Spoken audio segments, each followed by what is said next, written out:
Hi, I'm Mike, and this is my old shed workshop.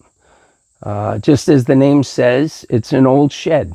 It's a small shop, smaller than a one-car garage, and this is my first video I've ever made, and I want to share with you my linear rail router sled that I made, bearing in mind that I have a small shop. So other guys out there who work in a small shop know well that you have to make very, very efficient use of space. So I wanted to make a linear rail router sled that was of a size that worked well on a small shop. So this is my first video I've ever done, so please bear with me a little bit while I try to get my feet on the ground, and I'll show you how I made it. So this is what I have so far. Initially, I started out with a 2-foot by 4-foot project panel from a local home goods store. I thought, since the size of my piece is only a little over 16 inches, that the 24-inch wide project panel would be enough. One of the first things I learned in the process was that I didn't have enough travel. So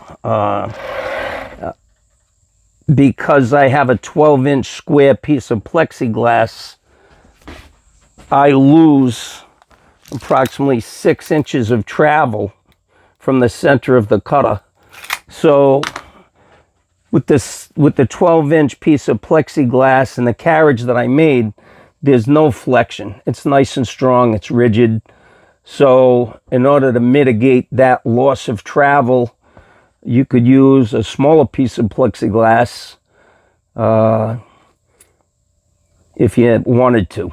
But this will work for me. So what I needed to do instead of that was go to a 4 by 4 foot project panel.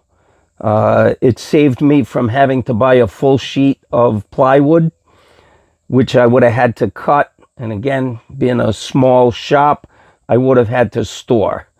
So the 4 by 4 foot project panel, although it was a little more expensive, worked well for this application.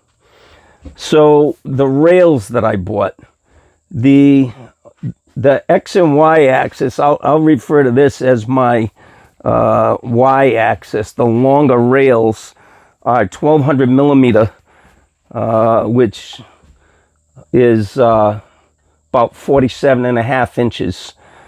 The top bars are 1000 millimeters, which is about 39 3/8 inches.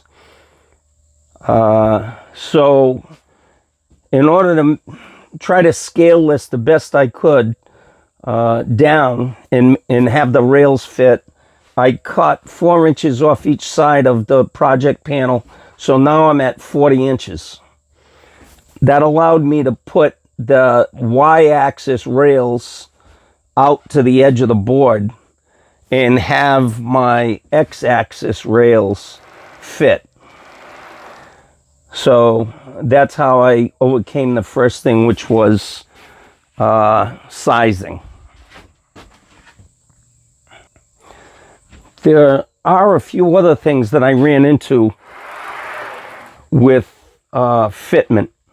The feet for the X-axis bars don't necessarily line up with the holes in the ball bearing slides for the Y-axis.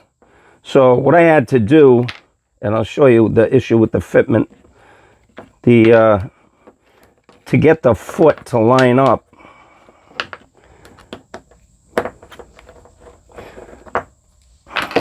the foot didn't line up with the ball bearing slider. The holes didn't line up. I couldn't put it into the middle and drill and tap it because I would have damaged the integrity of the ball bearings inside the slider.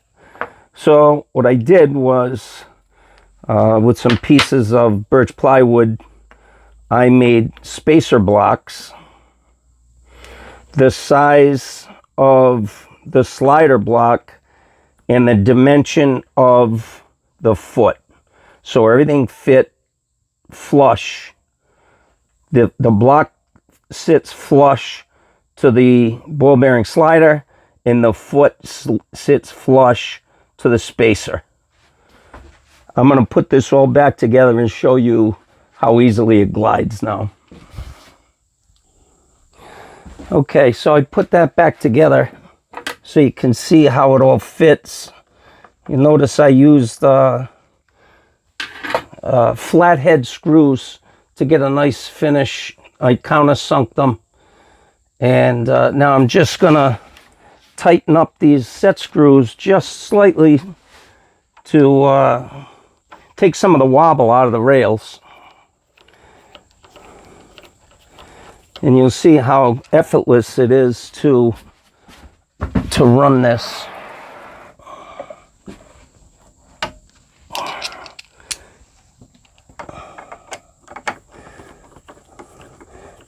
There's also a set screw adjustment in the ball bearing runners, I'll call them, so that you can take some of the wobble out of the travel of those as well. And as you can see now, the travel is beautiful, both on the y-axis and the x-axis. So one other thing that's important to note, all the other videos as well show you that the best way to do this is with a plunge router. You're only going to get a certain amount of travel in your plunge router. So what I bought was a collet extender. You could get these in 1/4" shank, 1/2" shank, whatever you need to accommodate your router.